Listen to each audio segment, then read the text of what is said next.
Welcome back to another explainer. Listen, if you work in IT, you are already deeply familiar with the long-standing headache of device provisioning. For years, getting a brand new laptop out of the box, securely into the hands of an employee, and loaded up with all the right software, well, it's been a massive logistical hurdle. Now, Windows Autopilot originally solved a lot of that, but lately, there has been a huge amount of industry buzz around something brand new. Officially, it's called Windows Autopilot Device Preparation, but you'll almost always hear people just calling it Autopilot V2. So we really have to ask the question that is on literally every single sysadmin's mind right now. Is Autopilot V2 actually better? I mean, is it worth migrating your entire deployment infrastructure over, or is this just another shiny new update that's going to break your perfectly fine existing workflows?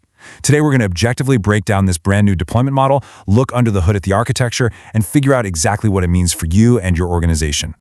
Here is a quick look at our roadmap for today. First, we'll meet device preparation. Second, V1 versus V2 explained. Third, how device preparation actually works. Fourth, the end-user experience. And finally, number 5, which version is right for you. Okay, let's jump right into Section 1. Meet Autopilot Device Preparation. Okay, let's dive into this.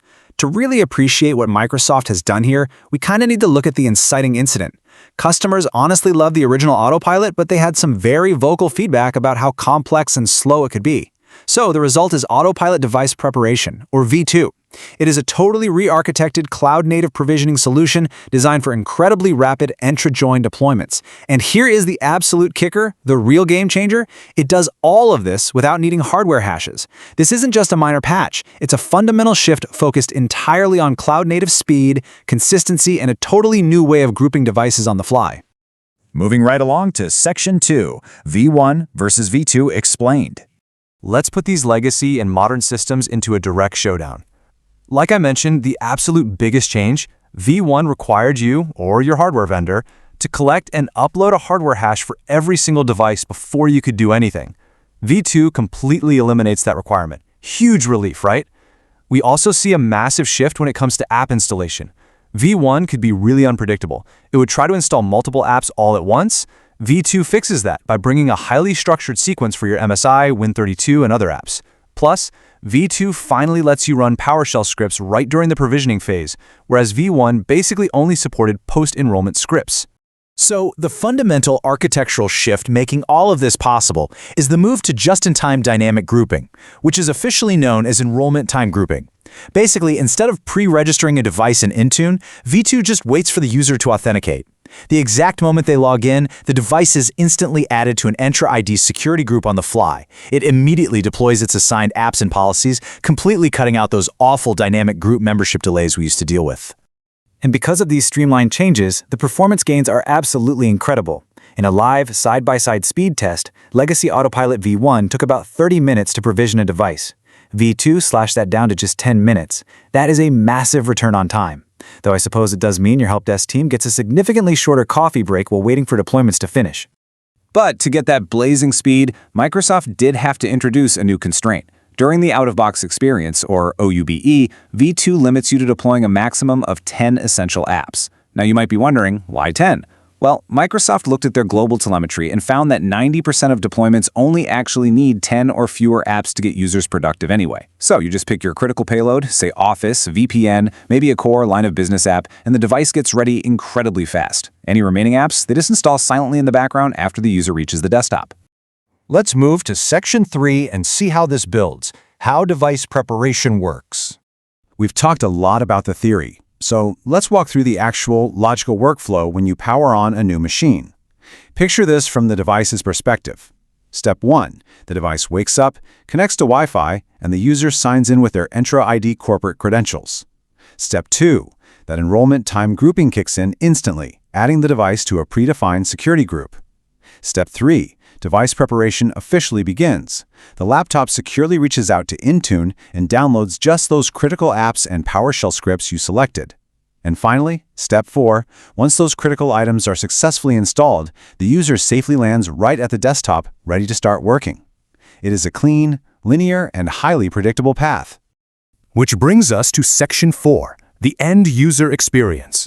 Now, back-end IT improvements are fantastic, but they should really translate to a smoother front-end onboarding experience for the actual employee. When they turn on the machine, they are greeted by a very clean, modern sign-in screen. But the real upgrade happens right after they sign in. Instead of throwing confusing technical jargon about MDM enrollment at them, stuff users absolutely do not care about, V2 features a simplified percentage-based progress bar. Users understand exactly what's happening, they can watch the progress, and they are notified exactly when their critical setup is complete. Of course, we all work in IT, so we know things don't always go perfectly. If you've spent any time with Autopilot V1, you are definitely familiar with those dreaded, unhelpful error screens. In V2, if provisioning fails, the user is going to see what the community affectionately calls the upside-down ice cream cone error screen.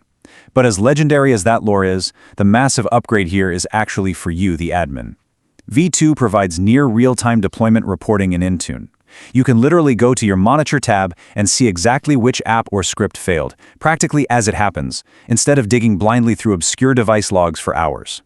And finally, Section 5. Which version is right? So the crucial point is, should you migrate your entire organization today or should you hold off? It's all about choosing the tool that actually fits your environment. You should absolutely use V2 if you operate a modern, cloud-only Entra join environment, you prefer simpler setups, and your main goal is lightning-fast deployments. However, you really must stick with V1 if your organization requires a hybrid Azure AD join, white glove pre-provisioning, self-deploying modes for shared kiosks, or any complex custom configurations. V2 simply doesn't support those legacy enterprise features just yet. Which actually brings us perfectly to this quote from one of our sources, Nick Ross. He says, V2 is the future, but not the present for everyone. I think that hits the nail on the head. It's a highly pragmatic way to look at it. Device preparation is undeniably a massive leap forward for cloud-native provisioning, but it definitely still feels like a 1.0 release of a version 2 product. So it leaves us with a provocative thought. Is your organization truly ready to embrace a fully cloud-native, streamlined deployment, or are you still tethered to the complex, legacy requirements of the past?